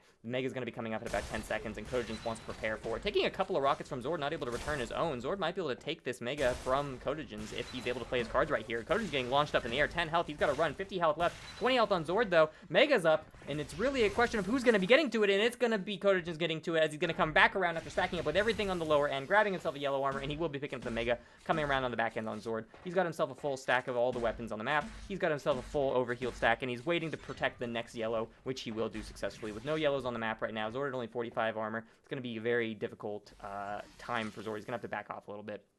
Try to catch Kojin's unawares, because, you know, with no red armors at least, it makes it harder for the person out of control to be able to what's the word I'm looking for, to overheal on stuff like armors, but it also makes it easier for the person out of control to level out the health values just like that. All Zord needed, despite the fact he didn't have the yellows, despite the fact he didn't have the overheal on the Mega, was to land two really nice unreturned shots on Kojin's using his positional advantage. He's able to take Kojin's down, and now Zord's the one in control with the overheal, but Kojin's laying a trap with the Electro, gonna land a really, really meaty Electro shot on Zord, and Zord has to get the hell out of there. Yellow's up. Is he gonna get it? Yes, he will. Kojin's not above him, because Kojin doesn't want to have to take a fight right now, and Zord now trying to stack up. Kojin's trapping the Vortex really, really, really nicely. He knows exactly where Zord is, grabbing himself a yellow, and he's just gonna rail Zord on the back end. Yeah, I know where you are. I know what you're going for. I saw you down there by the Vortex, and I know you're low. Here comes the rail. Mega's coming up soon, and Kojin is preparing to go for it outside, but he's actually going to kind of like leave the line of sight of it and make his way around the bottom. And that's going to give Zord plenty of time to run around up in there and grab the Mega and boost Kojin's up off the pillar, get him the hell out of there. That's going to keep the health stacks actually relatively even, despite the fact that Zord doesn't actually have any armor. He does have the health advantage, and here we go. Now he's got the stack advantage even further. Kojin's going to be landing an unreturned shot with the rail, but Zord returning with his own grenades. Kojin's low. Zord not quite as low. Kojin's in rail death. That's really the defining factor there. That's like the break point you have to look for, is that, like, They could both be at, like, you know, one person could have 20 health, one person could have 80 health, and you could think, oh my god, the person with 20 health is such a distinct disadvantage. But that 80 health really is like the break point. That's like the rocket break point. That's the rail break point. If you got like 80 health or lower, that is what you got to be worried about. And Kodojin's, though, despite constantly drifting in and out of that breakpoint, is able to find himself an overheal, and then is able to find himself a push on Zord, which will be taking Zord down. Zord now completely unarmed, no armor to his name, and Kodojin's running around, sucking up all the armors that he can find. Returning some Kryling fire on Zord right there, bouncing him off the wall. Both players trying to get some Kryling chip damage, not quite able to get it, though. Grenades coming out, Kryling's coming out on both players, and neither of them are really interested in the fight, because Kodojin just wants to take the armors, and Zord doesn't want to take anything he knows he can't win. Fires the rail, not going to hit it, though, and Kodojin's already ready, coming around basically pre-aiming at where Zord is. I know where you are, Zord. I know the angle you want to hold. How about a rail? How about a rocket? 280 damage hits, and that's going to completely jib Zord. Kodojin's running up around the backside, going to be grabbing himself a grenade launcher now to get himself some more rocket ammo, launching Zord up against the wall, finishing him off with a electro blast. Well, not finishing him off with an electro blast. Zord he wants to go out on his own terms. He's going to finish himself off with a rocket. Next, Mega's going to come up in 1 or 10 seconds. Kodojin's getting there a little bit early, and that's going to leave him really vulnerable out in the open for Zord to hit him with a rail, and this might give Zord the perfect opportunity to take the next Mega. Landing a lot of these shots on Kodojin, but Kodojin is able to heal a millisecond before he gets there. Unfortunately for Kodojin, Zord is on fire with these rails, 3 back-to-back from these really tight angles, and Kodojin is able to heal past the first 2, not the last one, though. And that is going to give Zord the overheal he needs to start taking fights on Kodojin's, maybe. The next big fights are going to be happening around the yellow armors. Kodojin needs them to survive. Zord needs them to carry his momentum. Both players want them. Everybody wants them. Everybody needs them. Kodojin is going to be the one to find it, though, and Zord doesn't quite hear the one behind him spawning, so Kodojin is going to have a health advantage right now here at the start. Rocket coming up by Zord. Next Mega is going to be up in 5 seconds. Both players are going to be positioning for Zord on the high ground. Kodojin is on the low ground. It looks like Kodojin is going to have to give this one up to Zord. The mortars are going to be coming out on Kodojin. He's not able to find any damage on Zord, though. He will be getting the next yellow armor, though, so despite the fact that Zord has the overheal, Kodojin is the one in control of the armor. Not going to be enough, though, especially if you can't land those shots when Zord pushes on you, and Zord will just land 2 unreturned shots before the fight starts. Well, before the kill comes out, and that is going to give Zord the kill right there. Kodojin is returning with his own unreturned damage right now. Neither player at the rail breakpoint, but both players at very, very, very similar amounts of health. Next Mega is going to be coming up in about 5 seconds. Kodojin is at the rail breakpoint right now, so he's got to be very careful coming around this corner, and Zord is ready for it with the rail. Going to take Kodojin's down right as he hops around the corner so merrily, not expecting Zord to be right there, right at the Mega, and Zord is going to have the overheal, and he wants the yellow armors as well. He's sick of giving Kodojin's all the yellows. He might be taking the Megas, but he's sick of giving Kodojin's all those yellows. Unfortunately, with Kodojin's on the high ground and those electro shots, it's going to be really, really, really difficult for Zord to contest that. So he's just going to have to back off, give Kodojin's the yellow on that side, take the yellow on the other side, and just hold the health advantage he has. Nice unreturned rail coming out of Zord right there, and he hears Kodojin jumping around below. He's got the high ground. He goes low, and he's going to wait to hear the teleport to see if Kodojin goes up. Doesn't hear the teleport. There we go. Here's the teleport, but it doesn't even matter at that point because he would have just seen him. Rocket coming out. Mortar going to miss, but the rocket will finish him off on the follow-up. Mega is up, and Zord just isn't taking it right now. He doesn't need the Mega. Right now, he's just securing the space and not giving Kodojin a chance to even get in position to take it in the first place. Going for the Mega either as late as he did was actually very smart because if he had gone for the Mega, it would have given Kodojin an opportunity to move around, take the time that Zord was getting the Mega to stack himself up on yellows and healths, and Zord wasn't giving him that opportunity. He knew he wasn't going to be able to go for the Mega without dying, and he knew that he had control of it, so no need to go for it now. Take Kodojin down and don't give him any room to breathe. Going in on Kodojin again right now, but taking a lot of damage back. Both players are within that rail breakpoint threshold. Zord just barely escaping it right now, but he's got that rail shooting at Kodojin. Kodojin's finding himself a bit of health. Grenade coming out, and Kodojin surviving with 2 HP, finding himself a little bit of health at 20. Zord not going to hit the rail, though. Mega is up, and Zord going to go up for it, but he's scared. He's scared to commit to it because he knows that he's got the railgun. Unfortunately for Kodojin, he's going to walk right into a really well-placed grenade by Zord right there, and Zord's going to try to carry this momentum right now, but still very, very low as Kodojin is trading into him. And he's going to be looking around on the top side, not going to find him, pick up the armor. Not going to quite bring him up above the rail breakpoint, but there we go. Now he's above the rail breakpoint. Kodojin's also above the railgun breakpoint. Both players going to be taking shots, but Kodojin's is going to be the only one landing it, as Zord is, so Kodojin's a little bit too evasive for Zord, quite not able to hit him yet. Coming around, launching Kodojin's up in the air. Another grenade. Kodojin's on the high ground, though, launching a ball of electro shots down, trading damage here and there. Both players at that railgun breakpoint. Both are scared to go for the Mega because they know that if one person rails them, it's instantly over for them. Kodojin's going to get ballsy and go for it. He is going to get it. Going to get a rail for it, though. Luckily for him, though, taking the Mega, it is going to strip it off him, but he is still in control of the small armor, so he does have a slight health advantage. If Zord lands that first shot, though, not going to be easy to continue to hold that advantage he has. Zord looking around for the yellows, not quite able to find it. There we go. Yellow spawning in front of Zord now. Both players have a very similar amount of health, and the Mega's not going to be up for 10 seconds, so both players right now are just looking for a fight, but not wanting to commit too hard to it. Neither really wants to. You want to take a fight on their own terms. Both player, I should say, are looking for a fight on their own terms. Kodojin has the high ground, and Zord has that low ground. Going to pop himself up, land an unreturned shot on to Kodogens. Coming up, getting himself the Mega. Going to be taking 47 damage from a rocket, but a rail and then a rocket in the face of Kodogens. Zord doesn't care. He's just going to go up there, take it. He's got a lot of overheal to spare right now, so maybe going to stop around the backside. He's going to be trying to go for those yellow armors. Unfortunately, Kodogens ready for it. Fires a rocket right down into Zord's face. Oh, you want these yellow armors, Zord? Yeah, I don't think so. Get the hell out. Mega health gone on Zord, and Kodogens has control over that one, or not control, but he did pick up that first yellow armor on the other side of the map. Zord's got the lava yellow armor under control. He wants the Mega when it comes up. 3 seconds, so he's a bit early. Kodogens isn't in a position to really contest it, though, so it is going to go to Zord, and he's going to have a 50 armor stack, giving him a very distinct health advantage against Kodogens right now. No lead on either character, but Zord is the one in control, so he's going to land an on-return rail right there, and Kodogens on the run. Things aren't looking good for him right now. Rocket coming out 40, he's going to try to blaster himself out, but all he's going to do is shoot Jibs out in front of Zord, because he does not have the HP to blast himself out fast enough. It's kind of doomed if you do, doomed if you don't situation, because if he doesn't try to blast himself out, a grenade's just going to come in and finish him off anyway. Zord on the hunt right now. One rail going to come out, hitting him in the face for 80. Another rocket going to come out. Can't quite find the hit on Kodogens. Kodogens going to kill himself, though. Zord doesn't need to find that last hit. Zord 2-point advantage. Got himself a mega health right here, and Kodogens is going to have to rush to really to bring these 2 points back in the very end of the game right here. And Zord going to get aggressive right there. Rail coming out. Grenade going to finish Kodogens off. Another rail on Zord. Not going to be able to hit Kodogens, though. Kodogens blasting Zord up and away, but Kodogens does not have weapons to actually fight this back, so Zord can just kind of sit there and like, oh, you want a railgun? Yeah, you're not going to get a railgun without going for my minefield. Kodogens getting a bit desperate, though, is going to go through the minefield, get railed on the back end, and it looks like at this point the game is going completely in Zord's favor. Kodogens probably realizes that, and he's just trying to get the kills where he can, just try to maybe take some scrambly fights where he can. But at the end of the day, it is going to be a game going in the favor of Zord. 10 seconds left on this. Kodogens moving around. There's no more megas for him to grab. There's no more big health balls for him to grab. Gonna get in a little bit of a blaster fight here in the end, so you can finish who off with the blaster. Air shots coming out of Zord. Neither player able to finish off the blaster fight, but well, I don't know what to say after that, but Zord wins. I lost my train of thought there, didn't I? Either way, Zord gonna come out on top on the fuse map right there. So we're gonna have Zord winning on Phrantic, or I believe it was Zord won on Phrantic, Kodogens won on Tuhma, and then Zord bringing it back again for Fuse. So that is going to be the Kodogens versus Zord exhibition. Excellent. Well played. Round of applause for them. I never know how to end stuff. That's the problem, is that when the games are going, it's really hype, it's really exciting, and I feel like, oh yeah, there's a lot going on. But then the game ends, and it's just like, well, that was the game. I need to do a better job. I need to do a better job of figuring out how to, what's the word I'm looking for? How to finish the game off. How to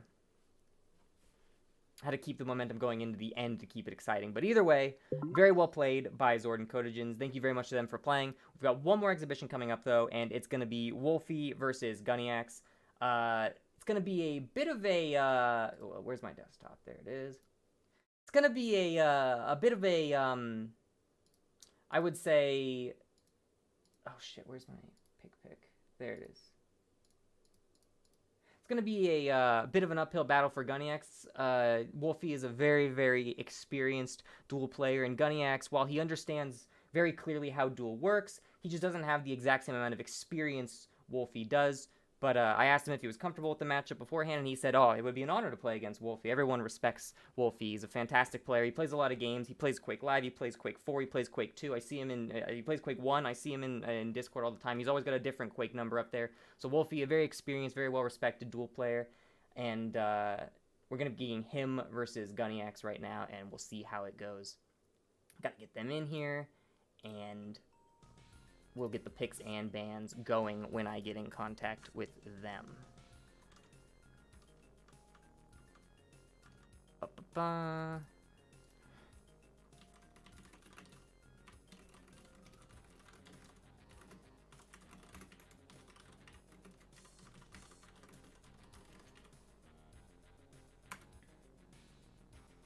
Ba-ba-ba. And then there's Wolfy.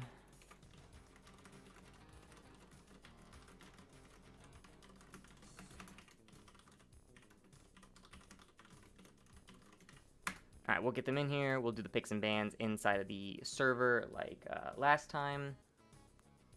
When they get in, I'll get them started on that.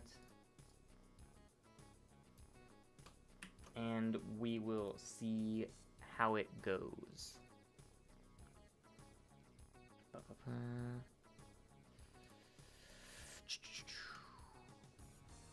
I don't know who Gene Dennis is. One sec. There's always a Randy who joins. There's always a Randy who joins. 1 second.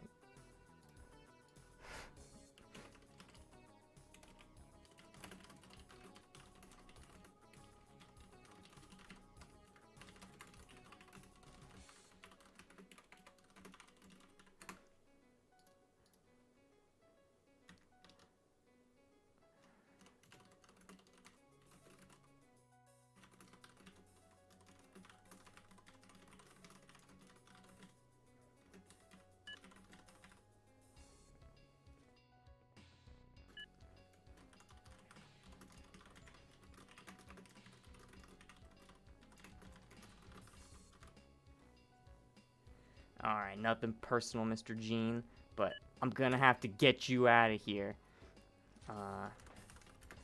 Looks like he's number 3, so I do V kick 3. No reason provided. That's just the kind of guy I am. I kick people without letting them know. Nothing personal to my main man, Gene Dennis, alright? If anyone knows a Gene Dennis, alright, and he ends up going, wow, that Gibbons guy, complete asshole. You know, nothing personnel, kid. Alright. So we'll get started with the picks and bans in 1 second. Let me copy them in. And I gotta get the names changed on the picks and bans side of things. Player 1 is gonna be UncleWolfy, and player 2 is gonna be Guniacz. 199, 199. Cool. All right, we can fade in on this then, and I can go.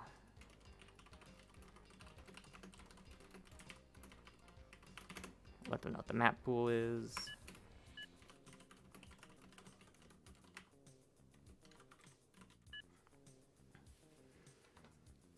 Alright, so we got the picks and bans going on right now. Wolfy versus Guniacz. Did coin toss. Wolfy won the coin toss, so Wolfy gonna be banning first. Wolfy's gonna be getting rid of the Silent Siege. Not a big. Many people seem to be not big fans of the Silent Siege, but that's all right. That's all right. All right, so we got Guniacz coming in with the next ban. He's thinking about it. We'll see what he decides. He's going to be banning out the Veil. So I believe that's another Veil ban we got. We got a Veil ban in the last one. We got a Veil ban in this one. Today is not a day for a Veil. Not a good day for Veil. People not interested in the Veil. Okay, okay. We'll do a Wolfy pick, then Guniacz pick. I'll drop the map pool in again so they can see it. Wolfy wants Blood Covenant, so we're going to be getting a Blood Covenant in this time around. Blood Covenant coming in out of the UncleWolfy. Well, there we go. Get that popping out right there. And we're going to be seeing Guniacz pick the Tuhma, so a second Tuhma pick right now. Alright, we got the popular Tuhma. Everyone loves Tuhma around here. All my homies love Tuhma. Alright, final ban, Wolfy, then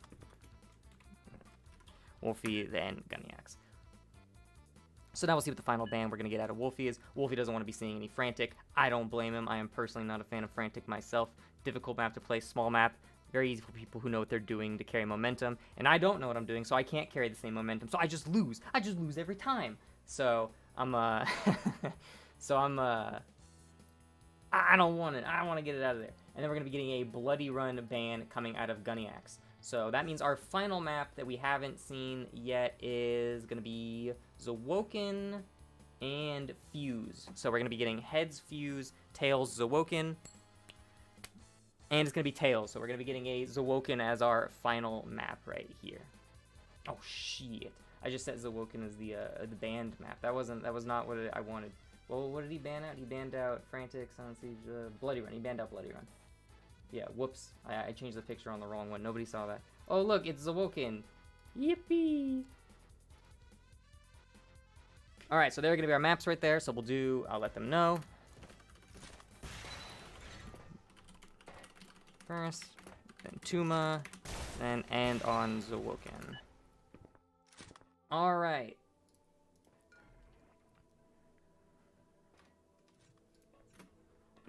For call vote to end match. There we go. And then they can pick up on the next map. All right, cool. So I'll get this. I gotta get the names changed on this one as well. Player 1 is gonna be UncleWolfy, and player 2 will be Guniacz. And we got Blood Covenant up first. And all right, cool. So it looks like we're going to be fading into Blood Covenant now. I got to turn the music off. I've thought about doing an exhibition with music on. I'm not sure if it would be better with music on or off, if it's like light music in the background for a little bit of flavor if there's downtime. But I talk so much, there's not really much downtime, is there? So the music might just be more extra noise that's unnecessary. Either way, all right. Let's see what we got coming in right here. Health bar 1, health bar 2. All right, I'm going to spectate on this one. Let's get Wolfie's health bar going, or whose health bar is this? That is Wolfie's health bar. And then let's get Guniacz's health bar going. And that's Guniacz's health bar. Okay, cool, cool. All right, good to go, and they are. Stream looks to be running normally. People will let me know if there's problems. All right, and the first game of the second and last exhibition of the night is going to be UncleWolfy versus Guniacz.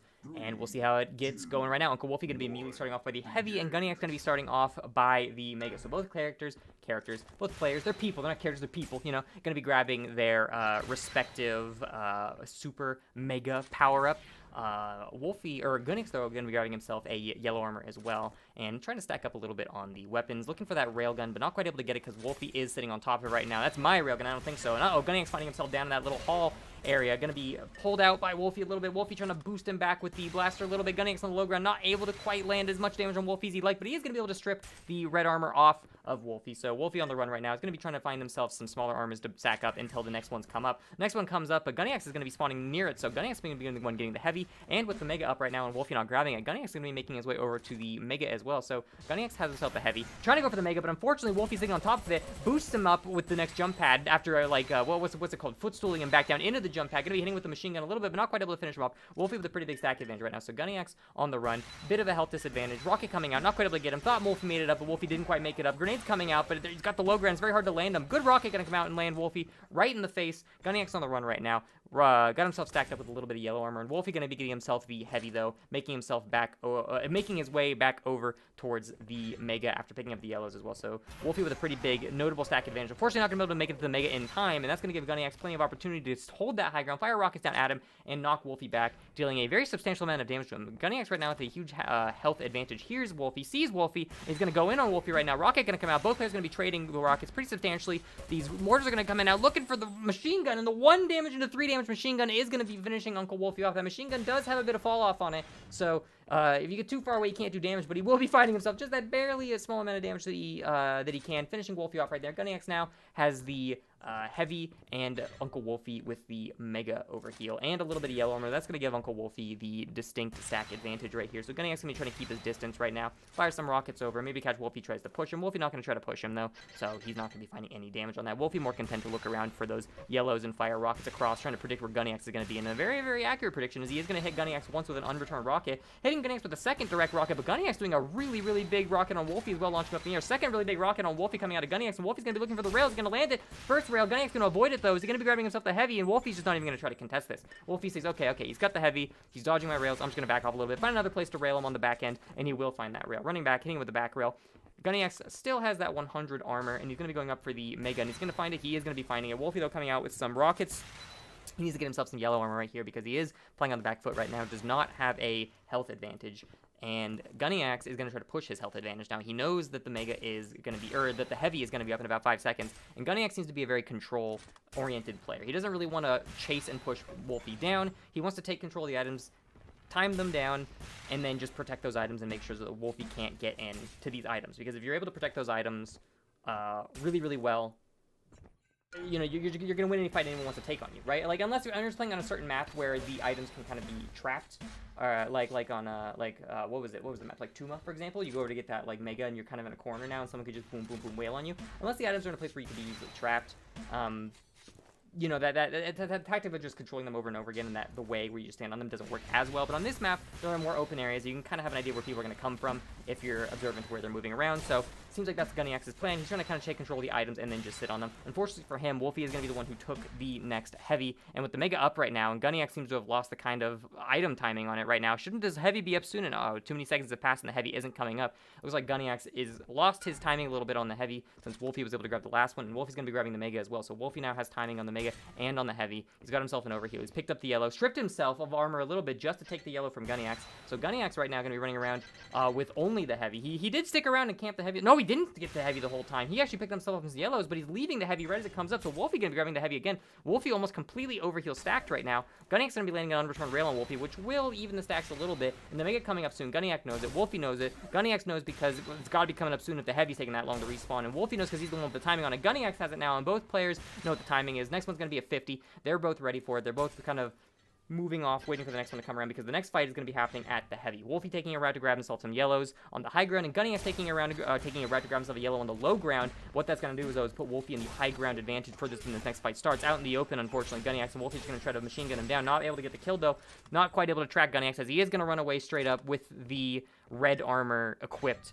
Stolen away from Wolfy, got himself a yellow armor as well, and with the mega coming up now, though, Wolfy is trying to get ready for it. Knows that Guniacz is on the low ground, though, tries to get him with the rocket on the way out, but he's not quite able to find it. Guniacz is going to come out of that a little bit delayed, and Guniacz will be grabbing himself the mega as well. So now Guniacz is in control of both the red and the mega. Really good electro shot coming out of Guniacz right there. That's going to bring Wolfy extremely low. Wolfy on the run right now, and Guniacz isn't going to push it, though. As we've seen, Guniacz isn't that kind of player. He doesn't want to push Wolfy when he knows he has item control. He wants to sit back on the red and grab the red and make sure that Wolfy can't get it. He wants to just starve Wolfy out.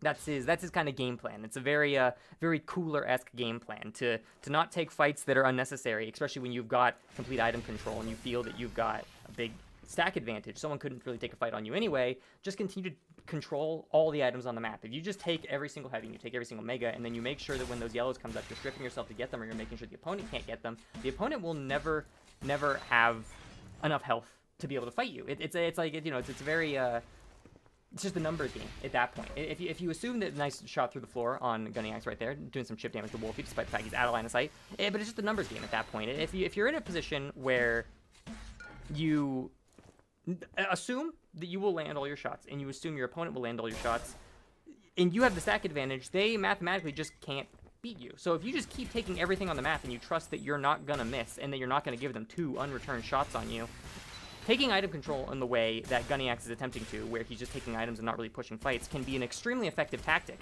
But it can also go awry if you do get yourself caught out, because as we can see right here, it doesn't lend itself well to finding a lot of kills and carrying a lot of momentum. Wolfy's gotten away a lot of times with very low amounts of HP, and Guniacz has been able to put himself in a position where he could have chased Wolfy down at the cost of losing a bit of control of the items, and he doesn't go for it. So all Wolfy needs right here is to get one good fight on Guniacz where he can take him down with some kind of ambush outside of yellow, maybe take him down with a couple of really good shots outside of the red or the mega, and Guniacz is going to lose that lead that he has been maintaining for so long with the item control.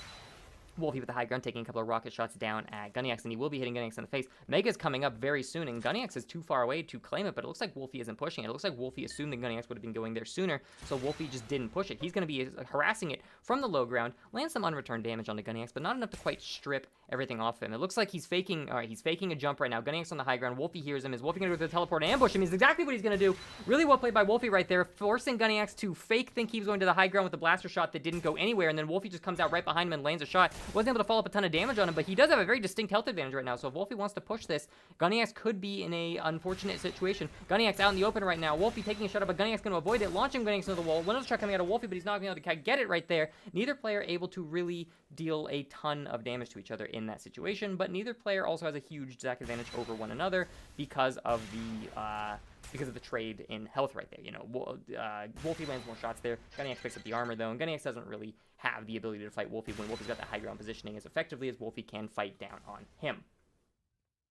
Wolfie coming around the backside, waiting below. Will the same trick work twice? Coming out, and it will work twice right here. Not going to use the blaster, but he just hears the Guniacz is there. Here's Guniacz going away. Fires the homing rocket down. Not quite able to land it on Guniacz, and this time it looks like Wolfie is just going to be stalking up, or not stalking up, but like staking up on the Mega instead of trying to kind of hang back and wait for it. This time, though, despite the fact that Guniacz has been a little late to the Mega in most of the other collects, Guniacz is right on top of the Mega collect this time, so Wolfie actually has to back off. Wolfie making being a bit wrong with the read he makes, where he thinks, okay, Guniacz is going to back off on this one a little bit, and he just doesn't. So now Wolfie on the low ground right here, waiting for Guniacz to drop. Rocket coming out, a couple of rockets, neither of them going to land. Guniacz returning rockets, neither going to land, though. Both trying to curve rockets around walls, and Wolfie does not want to commit to this fight. He knows that Guniacz has a complete stack of Mega and Heavy, and this is going to be a very difficult fight for Wolfie to take unless he's able to land a really good first hit on Guniacz. Wolfie stopping to listen, hear where Guniacz is. He hears where he is, and he knows that, I'm sorry, I was looking at the wrong person. Guniacz stopping to listening, hearing where Wolfie is, knowing that he's not directly above him. He can safely go up and grab that Mega. Wolfie on the back end, though, 100-100, but no overheal, and he can't overheal because you can't overheal on the yellows, and he needs to get himself control of a bigger item right now. Yellow down here, and Wolfie looks like he wants to do a bit of damage to Guniacz, trying a couple of rockets and rails, not able to land him. Guniacz returning, but not able to land on Wolfie either. And Wolfie not stripping himself to get rid of the yellow down there. He's just kind of leaving these yellows up. Because, I mean, he knows the Guniacz can't take them, so it's smart. He's leaving them there for himself for later. Because in a situation like that, where you run past two yellows, you think, well, why don't you strip yourself of these yellows so the Guniacz can't get them if he wants to push you for a fight. But Wolfie knows that Guniacz isn't going to strip the large amount of armor he has off of him to take those yellows. So Wolfie is leaving them there for himself so he can take a skirmishing fight here later. Player's going to be trading about an even amount of damage, one through a rail, one through a mortar. Rockets coming up, but Wolfie on the low ground knows it's going to be a difficult fight for him to take, so he's going to back off a little bit, fire a couple curved rockets up trying to hit Guniacz, but he's not quite going to be able to land it. Rocket coming out, zoning Guniacz out from the Mega health, and Wolfie right here looks like he wants control of the Mega this time around, and Guniacz going to back off and then contest Wolfie for it, so Wolfie going to be firing a couple of preemptive shots, but not going to be landing any of them, but that will zone Guniacz out. Now Wolfie's got control of the Mega, and it looks like he's going to be going over to contest the red armor this time. Rocket coming out, firing down, not going to land it. Another rocket coming out of Guniacz, though, not going to land his rocket either. Both players don't really want to commit too hard. They're both out in the open. Whoever commits first is just going to be out in the open of the top of those stairs. Wolfie has a bit of the high ground, but it's not exactly something you can capitalize on as well as you can when they're that far away, and railguns exist. Going to go to the next heavy armor to Guniacz right there. Railgun coming out, not going to quite land Wolfie. And Wolfie knows the next Mega's up, so he's going to start heading over for it immediately. Grabbing himself the yellow, going up the jump pad. Going to be running into Guniacz right there, launching Guniacz in the air. Both going up the jump pad. Ride together, die together. Let's see what happens right here. Guniacz just going to run, though. He's not going to try to commit to this fight. Wolfie's got the Mega. He's got 170 health. And even though Guniacz has a good amount of armor, he doesn't have a huge amount of health. And if you just kill someone's health before, you're able to chew through their armor, it doesn't really matter, right? So health and armor are important, but health a little more so than armor, especially in a situation like that. Wolfie on the high ground, losing out on the trades right here, though, and Guniacz is going to be shooting himself in, grabbing himself the heavy. Wolfie's got to back off, 42 damage hit on a rocket. Mega's up soon, and Wolfie's going to be running for it. Goes up the jump pad, but Guniacz not ready with a railgun to finish him off right there, so Wolfie is going to live, but Guniacz is going to be getting himself the Mega health. So Guniacz, very, very, very highly stacked right now. He's got the last heavy. He's got the last Mega. Firing a couple of rockets in and down at Wolfie. Wolfie's stacking up a little bit on yellows, but it's not enough to make him a super formidable foe right now, except if he lands a really, really good unreturned rocket on Guniacz curved around the wall. Guniacz returning fire, but not nearly to the same degree that Wolfie is, and Guniacz going to be grabbing the next heavy. Wolfie knows he's got the heavy. The Mega's coming up soon, and Guniacz is moving around to it toward the low ground, and Wolfie is positioning him on it from the high ground. Guniacz going up the jump pad, just sitting on top of it. Is he going to be able to get it, though? Returning some rockets at Wolfie. Wolfie returning some rockets at him, getting launched up in the air. Guniacz is going to be able to get the Mega, but he's in a really unfortunate position as Wolfie can take cover and keep weaving in and out of these pillars, whereas Guniacz is just out in the open on the high ground. Wolfie doing damage from below the floor. Guniacz going to try to fire a trap at Wolfie from the teleporter, and Wolfie hears it. Not going to be falling for it. Coming around the backside. Overtime. Next kill is going to get it. Wolfie's going to land his first hit on Guniacz right there. He thinks Guniacz is going to go under him, but he doesn't. He comes back around, doubles around for the red. That was actually a pretty interesting amount of movement right there. Guniacz actually fooled Wolfie right there with his movement. Unfortunately, he just didn't have the HP to take the fight after, so Wolfie is going to come out on top of that. But that was a funny interaction with the mind game right there, where you can definitely tell that Wolfie is like, all right, yeah, he knows he can't take this. He's going to back off. And Guniacz, like, he knows that I know I can't take this. I got to back off. He'll try to rail me if I back off, so I'm gonna double back around and hit him with something. It was a really nice call out by Guniacz right there to make that kind of movement. Unfortunately, like I said, he didn't have the HP to follow through with the actual fight. So Wolfie will come out on top. First fight on Blood Covenant. Second game coming in right now is going to be on Tuhma. Let me get Guniacz's health set up, and then Wolfie will join when he's good to go. Maybe he's getting himself a sip of water. Maybe he's going to the bathroom. We'll give him a break. I need to take a sip of water myself.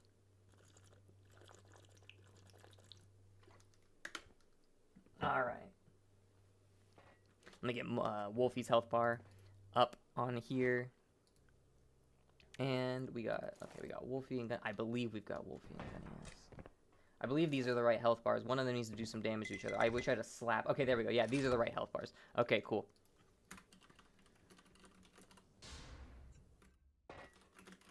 We're good to go when they are. Gonna get started. Second game on Tuhma. Again, the second map Tuhma of the exhibition setup. And we're gonna get started right here. Guniacz gonna be spawning on the Mega, and Wolfie's gonna be spawning right over by the Heavy. So, excuse me. So very early on, we know that Guniacz is gonna be getting control of the Mega, and Wolfie's gonna be grabbing his control of the Heavy. Multi, or not, I keep calling him Multi. So I know a fighting game player named Multi. So I keep calling him Multi just on reaction, but it's Wolfie. It's Wolfie.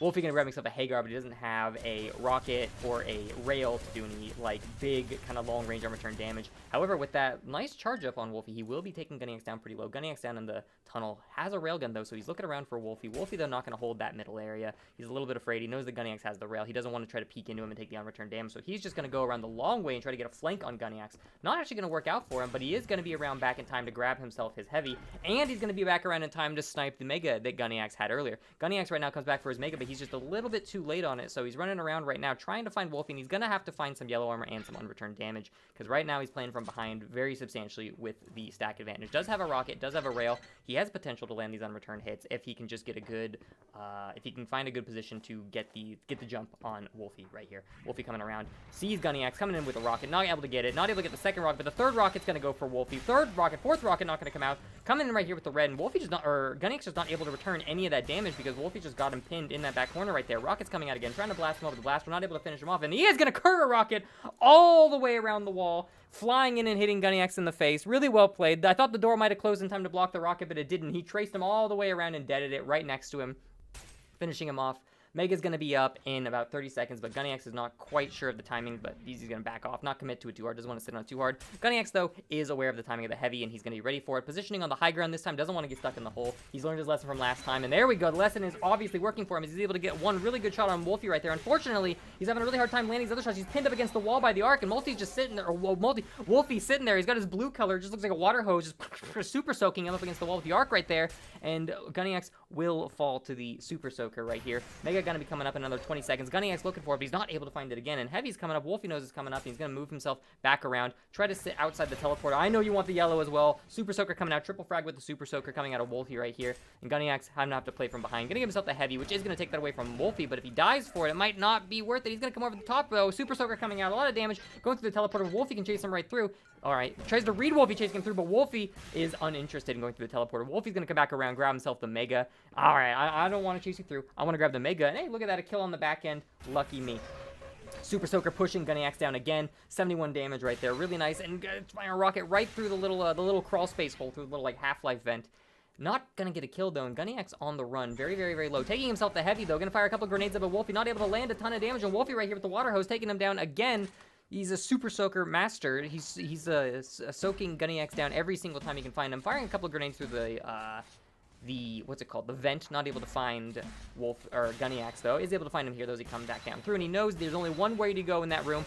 I gotta say that is a dangerous room. That room with the yellow armor, that is a really dangerous room, because the second you go into that room and you don't retreat up through the rocket hole, the second you go into that room, it's just like, they know where you're going to come out. They know you're going to have to come out through the teleporter. And when you come out through the teleporter, you're out in the water. You're out suspended. You can't move too fast.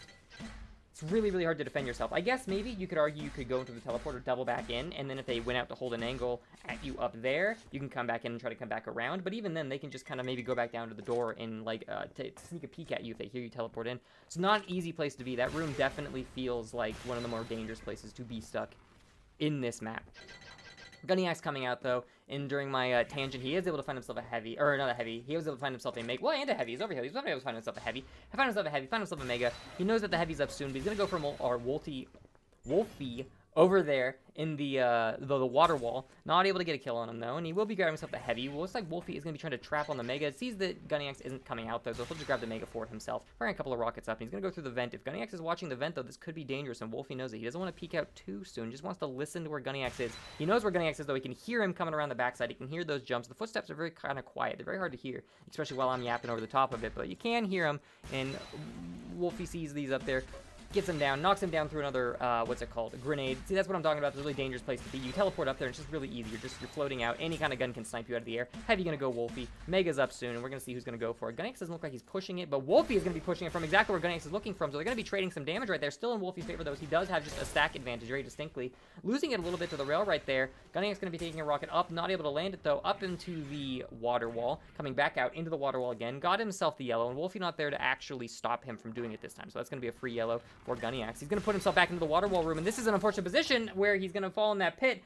I was about to say this is gonna be an unfortunate position where he's stuck against a rock in a hard place. He's either got to go through that like water pillar where Wolfy can then run under, shoot up under him, or he's got to go up into the teleporter, and now he's stuck in the water wall, and he's got to play the back and forth like mind game, like you ever watch like baseball where someone gets in a pickle between like second and first or first and third. That's kind of what happens when you get stuck in that room. You're stuck in a pickle where you're trying to get they're trying to tag you out, and you're between running back and forth, and unfortunately, what's the word I'm looking for?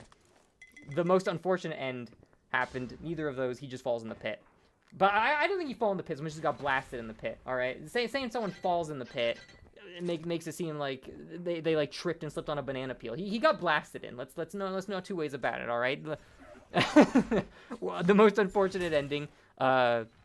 His demise brought upon by Wolfy. Wolfy trying to super soak him a little bit, but he's not going to be able to get the kill on him, and Guniacz going to come back around. Down to the water pillar. No yellow there for him. He's up in the water wall right now. Getting himself a rail. He will get the rail, and he's not going to get molested coming out of the water wall, luckily for him, but unfortunately now Wolfy up in the water wall. Wolfy trying to grab himself a yellow, strip it off, and is Guniacz going to go for it. Wolfy going to come out of the water pillar, though, and Guniacz try to chase him up, but is he going to find him? He's not going to find him. Wolfy on the run right now. Guniacz with the high ground. First shot on Wolfy, second shot on Wolfy. Wolfy trying to hit him with the watering gun, but Guniacz has a huge health advantage right here. If he can leverage this and just land a couple of rockets, he's going to be able to get him, but Wolfy is just too evasive. He can't land the shots he needs. The rockets in this game, the rockets in this game are not easy to land at a range like that. Let's be honest here, because they come out slow and then they accelerate. That mid range is the most deadly range for the rockets in Xonotic, because when they're far away, they'll accelerate fast and you can curve them in. And when you're close, come on, you're close. How are you gonna miss that? But at that middle range, the rockets are slow and they don't have enough, and they can't quite curve in time to hit anybody. Not an easy place to hit rockets with, and then the mortar only does 55 damage a hit, so if Wolfy's just sitting there and he's wailing on you with the watering gun and you're only landing the mortars, you're not going to be able to out DPS it, unfortunately. So not a great position to be in, but here we go. Gonna land some return damage on Wolfy right there with the rocket. Wolfy on the run right now. He knows the heavy's coming up. Is he going to get the heavy, though? He will be getting the heavy. No, he's not going to be getting the heavy. Actually, wait a minute. He's not going to be getting the heavy. It sounded like he grabbed it, but he didn't. He's going to be getting aggressive. Guniacz there. Nice kill on Wolfy. Getting a little bit aggressive. I know he's stuck in the hole. I know he can't go anywhere. I didn't hear the blaster. I'm going down, and he's going down. Takes him down, and now Guniacz has control of the heavy and the mega. It's his time to shine. His time to start pushing and see what he can find on Wolfy. Wolfy's got himself a Hagar, but that's not going to get too much. A nice Hagar, idiot. Although Guniacz himself doesn't have a rail, so he's not going to be able to actually punish Wolfy from these distances. There we go. Sees the Wolfy, backs off. Not able to get himself a rail, though, because it's down for another, like, 10 seconds. There's a 10-second respawn time on them. That means someone had to have picked up that rail, right? It's like Scooby-Doo. Like if he doesn't have it, where is it? Like, you know, and then the bad guy comes out. Like, he goes up for the rail, and he's like Zoink Scoob, if the railgun isn't here, then that means ruh-roh. And then UncleWolfy comes around the corner with the railgun. Guniacz still looking for a railgun, not able to find it, and Wolfy just getting him the hell out of there with the Hagar. All right, this is my room. This is my room. Get the hell out of here. Curving a rocket around. One rocket going to dome Wolfy right in the face, and Wolfy just going to escape through the tube going up. He doesn't want to go into the water wall, and this could be the perfect time for Guniacz to grab that railgun if he wants it. Heavy is going to be up soon, so it looks like he's going to be prioritizing taking the heavy instead of getting himself a railgun. Firing a couple of rockets down there onto Wolfy, and then he's going to back himself off. Still no railgun in his possession. Not that you need a railgun to win, but it is a powerful weapon, so, and he clearly wants it. I've seen him ping it a couple of times and be like, all right, that's like, I need to go grab it. Mega's up, though. Now this is the time where Guniacz is either going to want to push, or he's going to want to try to find himself some kind of weapon or a positional advantage. Looks like he's gonna go for the push right here. Rockets coming out, exploding each other in midair, jumping up, getting himself a high ground shot, but he's gonna be cratered down by Wolfy, hitting himself with an air shot. Rockets coming down from the high ground. Wolfy trying to zone him out with the Hagar, but he's not quite able to land these shots right here. He does have the health advantage, though, and Guniacz needs to get the high ground. Firing a grenade down. Heavy is up. He is gonna be taking the heavy. Teleports in towards the Mega. Mega's gonna be up very soon. He's got the jump on Wolfy right behind him. One rocket coming out, two rockets coming out, mortar coming out. Wolfy's extremely low. Mega's up. Is Wolfy gonna grab it? It's right behind him, and he doesn't realize, so he's not going to back into it, and he's going to be giving Guniacz a railgun and a Mega for free right there. One unreturned shot on Guniacz right there coming out onto Wolfy. Wolfy very low on HP, and Guniacz looking for the kills. He's going to get a Wolfy jumped up. I saw, but the rocket wasn't quite near him, and Guniacz began grabbing the next railgun again. Yeah, no, I'm not giving you the railgun the way you took it from me. I'm taking it away from you. Triple frag coming out for Guniacz right here. Is he able to get, it's going to be very hard to get 6 kills in 1 minute, but you know, I've seen stranger things happen. If he carries his momentum, he might be able to get it. Running around on the back end, he's going to grab himself a mortar right here, go through the hole, looking up for him, not quite able to find him. He sees him on the back end. That's the hot spot of the map right down here in this pit. He's going to be getting the high ground advantage, shooting down on Wolfy, but he's not quite able to land these shots. It's very hard, kind of awkward to come around because there's only so many places you can peek from. So while you have that high ground advantage, it's also very predictable where you're going to come out from. So while he can fire rockets down from an advantage position, if Wolfy's got a railgun, he also puts himself in a position where every single time he peeks, Wolfy doesn't really have to aim so much as react to when he pops out. And that's a dangerous place to be. Right there, just like I'm talking about right there. Goes for the rail shot, not able to land it. Wolfy's just going to sit there and spray the watering hose out and then make him back the hell off. And unfortunately, Guniacz is not going to be finding himself another kill, but he's also not going to be allowing Multi to get the space in on him to continue to rack up kills on him. So not able to get a kill, but he is able to protect his space really well. Now, once he found his control, once he found his footing, took him a little while to find it, but once he found it, he kept Wolfy out and played a really strong game of control right there while leveraging that high ground and trying to make sure that he could keep Wolfy off the railgun. And it was a pretty effective tactic, but unfortunately, he just didn't have the time to let the master plan play out. Now, you know, I've seen a lot of Quake 3 OSP players say that, oh, duels aren't supposed to be 10 minutes. Duels are supposed to be 20 minutes long. You know, can you imagine a duel going on for 20 minutes? And some Quake 3 OSP players will say that, and maybe that's the situation they're in. They're down 6 points, and they know they can win it. They got control. They just need time for their master plan to unravel, and you just didn't have time for it, unfortunately. Final game of the exhibition right here is going to be on Xowoken. We're going to get UncleWolfy versus Guniacz. Let me get their health bars set up. First, that's going to be a Guniacz health bar. Second health bar is going to pop up. Is going to be the UncleWolfy health bar. There we go. UncleWolfy's at 150. Guniacz at 100. Cool. Seems like we're good to go. And both screens updated properly. Sometimes when I'm in studio mode on OBS, both screens don't update the way I want them to. So, looks good now. And we're good to go when they are for our final game of the exhibition. Final map is going to be Xowoken, Guniacz versus UncleWolfy. It looks like Guniacz's first spawn is going to be over by the Heavy, and UncleWolfy's first spawn is going to be over by the 2 yellow armors and the Mega. So we'll see how this starts out. UncleWolfy going to be immediately going over and grabbing the Mega, completely forgoing grabbing the Electro. He doesn't care about it. He wants to get the Mega. He wants to get himself a railgun and move himself back around and grab some yellows. Guniacz, on the other hand, has got himself a rocket and a mortar, a little bit less health and armor than Wolfy, but a bit more heavily armed. Wolfy's found himself that Electro now, though, so now he's coming in full force. Now both players are very, very armed. Very, very armed. Yeah, they're armed to the teeth right now. There's one more yellow up, and it looks like Guniacz is going to go up and grab it. 7 seconds that both of the Megas are going to be up right here, and Guniacz just cycling the rockets and the mortars, all the explosions. It's really hard to miss with splash damage in those tiny areas, and UncleWolfy's on the run right now. He's got the Heavy, but Guniacz has the Mega, so Wolfy isn't going to be able to survive a rail shot if it hits. Ooh, but he gets the health regen just barely enough for the face rocket to hit him right in the dome to come out, give him just 2 HP. He's on the run right now. Guniacz just needs it in one time, but he can't quite land it. Wolfy's too evasive. Wolfy's on the back, the back of his feet. He's running back. I was gonna say trying to run back and get some back rockets out, but a rocket curves up and around the wall and hits him right in the face coming out of Guniacz. I swear those curved rockets are some of the most entertaining rockets to see get hit in Xonotic because it's so cool.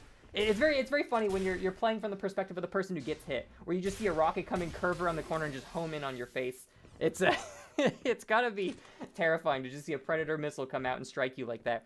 In that downtime, though, Wolfy was able to find another kill and find some item control to bring himself back from that first kill.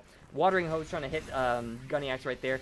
Big Electro Bolts coming out. A second set of big Electro Bolts coming out. As I said earlier, how are you going to avoid splash damage in that pit? You're not. Wolfy knows it. So the ball gun is going in, and he's going to do a lot of damage with it. Mega's going to be up in 1 second. Is Wolfy going to grab it? He's already pre-firing it, and yes, it's still up, so Wolfy will be grabbing the next Mega. Guniacz coming up, though, doing some damage to Wolfy. Not able to land the second rocket, but he's not really got the health to fight this. He's in a bit of a pickle right now, as Wolfy is going to try to go up and push him. Gets a little bit of damage with the water gun, but not able to really force the fight to finish him off. Heavy is up, and Guniacz is going to be grabbing the Heavy. Wolfy not going to be able to land any damage on him. There we go. Lands the second rail on him, though, to get him the hell out of there. Tries to make the jump across, not quite able to get it, and he's like, you know what? I didn't need to get across. I'll just watch the low ground right here, see if he goes down, and he doesn't. And now Wolfie knows exactly where Guniacz is. Now he really knows where Guniacz is. Here's the blast. He's going to go for the shot when Guniacz crosses. Not able to land the shot, but it doesn't matter because the watering hose is coming out, and Guniacz is cornered. Both players have a very low amount of health, but unfortunately, with good tracking on the watering gun, it will kill Guniacz before the Crylink will kill Wolfie. So, well, it was technically, all right, a suicide, but you know, the net gain of 1 point for Wolfie. All right.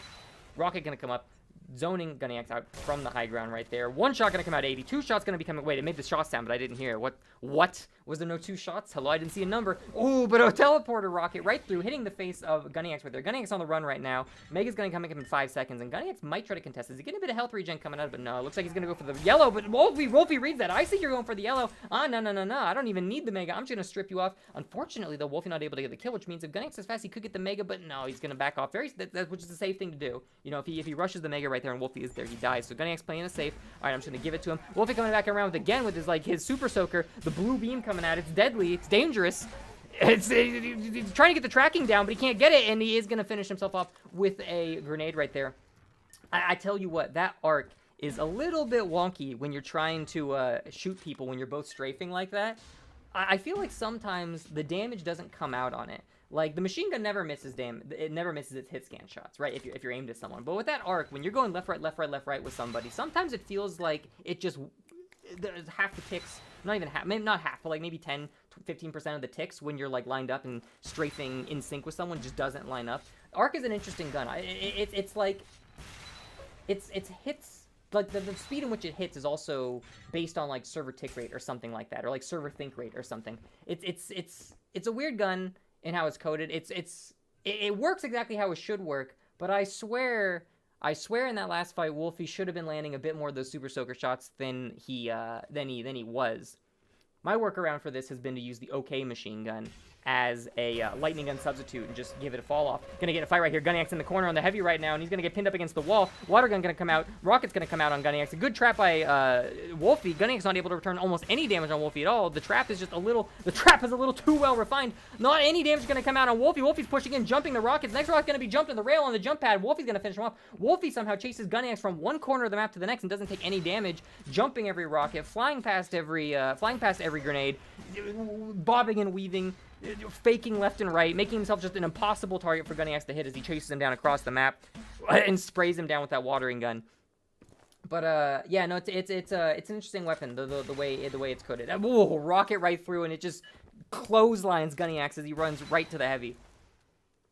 So yeah, the alternative I've been thinking of is using the OK machine gun as a lightning gun substitute. The problem with that is that when you're outside of its fall-off range, it'll still push people with force, even though it's doing 0 damage. And some people complain about that. I don't think it's a big deal. It's never costed anyone a kill or like force anyone off of anything before. But people will complain about it. So you know, my workaround's dumb and I'm stupid. But maybe at some point someone will make the fall-off work in that when you're outside of the fall-off, it doesn't do 0 damage. It just doesn't do damage, but at that point you're using like a vector or something like that instead of, I don't know, it's coded differently. I'm not a mechanic. My coding is self-taught and I'm not even good at it. All right, what the fuck do I know?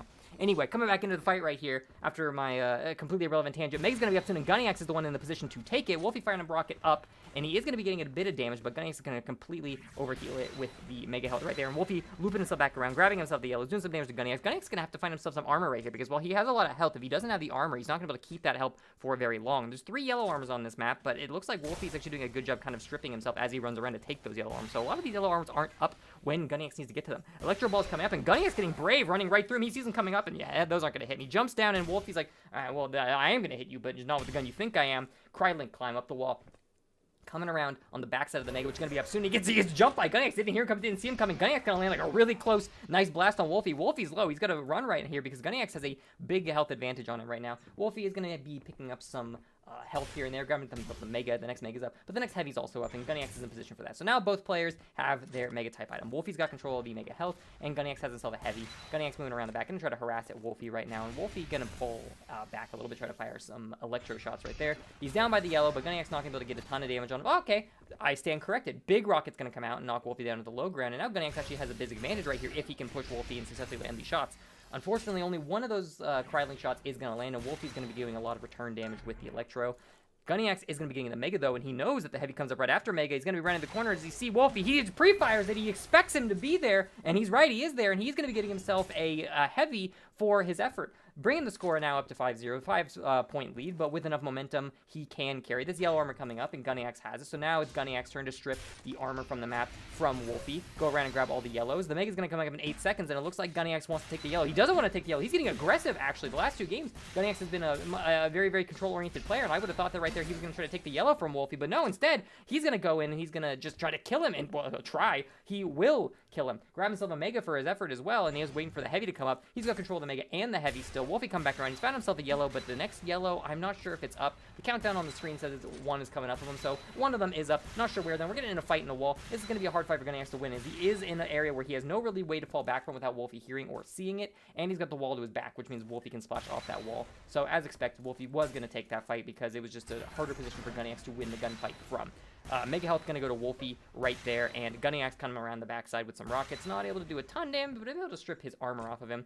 Wolfy going to be running around looking for some yellows, potentially, or maybe he knows that the Heavy's up, and he'll go for the Heavy. He's got the high ground. He hears Guniacz. He's not going for either. He's going for kills right now. Guniacz going to be juggling him, pulling him down with the Crylink, and just Crylink shot after Crylink shot after Crylink shot, just stun-locking Wolfy in the air. Guniacz going to be taking another kill right there, bringing the score up to 5-2, and the Crylink seems to be working out really well for him. If he can land one shot, it'll just gimp Wolfy, completely kneecap him. He's going to have a hard time moving, and from there, if Guniacz can just hit every single subsequent shot, he's gonna have a good time. Wolfy's gonna have a bad time. You know, whenever I see the Crylink, it makes me think of when people in Team Fortress were crying, "Well, stun mechanics don't belong in first-person shooters. We need to nerf the Sandman. Stun mechanics don't belong in this game." And then it's like, oh yeah, but then air blasts exist and soldiers knocking you up in the air and like fucking blasting you with another rocket, or you're switching to shotgun and shooting. Yeah, you know, those aren't crowd control mechanics. You know, rocket blasting, air blasting, the Natasha slowing you down. Those aren't crowd control mechanics. But the scout ball stunning me. Oh my god. Stun mechanics don't belong in shooters. So every time someone kills somebody with the Crylink, I just sit there in my head when they're getting shot with the Crylink and they're trying to jump away and boom, drag to the ground, boom, drag to the ground, or boom, stop, they're juggled in the air, they can't move. I just sit there and I think, oh my god, the Crylink, stun mechanics don't belong in shooting games. Anyway, Wolfy gonna come around on the end, get boosted almost off the edge by that rocket right there, barely able to save him, pulling himself back in the air. A couple of preemptive shots coming out of Guniacz right there, and Wolfy isn't coming, he's gonna back off a little bit. Guniacz does have the stack advantage right now, so if he wants to push, he could maybe get something done. Mega's not up for 10 seconds, so Wolfy's just kind of got the low ground right now. A really unfortunate position to be if Guniacz can just land these shots, but unfortunately Wolfy's so evasive. Last shot gonna come out and finish Wolfy off though. Next Mega, last Mega of the game is gonna come in 1 second. Guniacz is gonna wait on, he's gonna get it. He sees Wolfy, he knows Wolfy's on the back end, and he's gotta go in now. 15 seconds left in the game, and he's gotta try to find a kill right here if he wants to bring this back. 10 seconds left, 3 seconds, or 3 points, 10 seconds left. Armor is gonna be coming down for the Wolfy. Missiles coming out, Krylink's coming out. Wolfy's just so evasive, he can't hit him everywhere. Wolfy, you can't hit him. Wolfy's all over the place. He's dancing left and right. And unfortunately, he's not going to be able to get that final kill on Wolfy, but it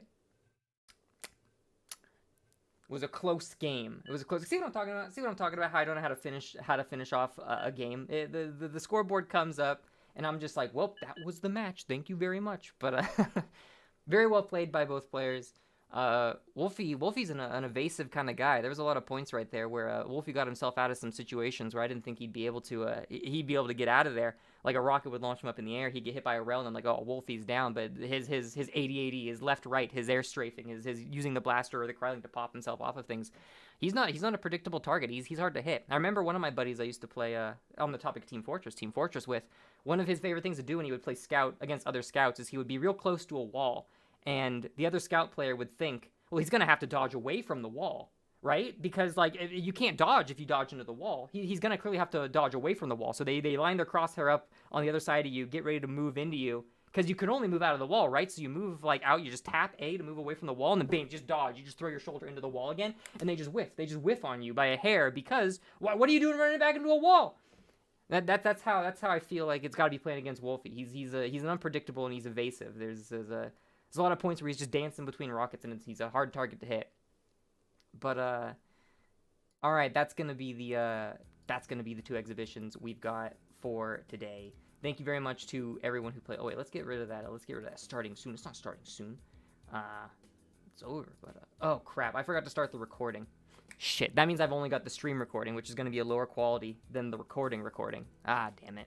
Well, that's okay. I'll still upload. Well, I guess I don't need to upload it now because it's It's a stream replay. I'll download it and upload it anyway. Unfortunately, it's not going to be as a high quality recording as the last two. I thought I hit the recording button on OBS, but I guess it did that thing where it like outlined and then did the click, but it didn't register. It didn't start for some reason. It's fine. It's whatever. So yeah, the next recording for this, the recording for these games is not going to be as high quality as the other ones. It's going to be the 3.5K whatever bitrate. Still watchable, but that's my bad. I messed up. But anyway, okay, that's going to be the end of the Duel exhibitions for this Thursday. Thank you very much to everybody who joined. They were very, very good games. Really fun to watch, really fun to commentate. Next week, Thursday, we're not going to be doing exhibitions because I'm going to be out of country. So no exhibitions next Thursday. We're going to be taking a break for them. But this Sunday, I'm still going to be doing the Sunday Server Populate, where we do some freeze tag, and then in the later half, we swap to like CTF or something. So that's still going to be happening, but then next week is a dead week for the exhibitions and the Sunday Server Populates. So, all right, that's going to be the end. Thank you to everybody who joined. Thank you everybody for watching. I had a lot of fun. Hope you guys had a good time.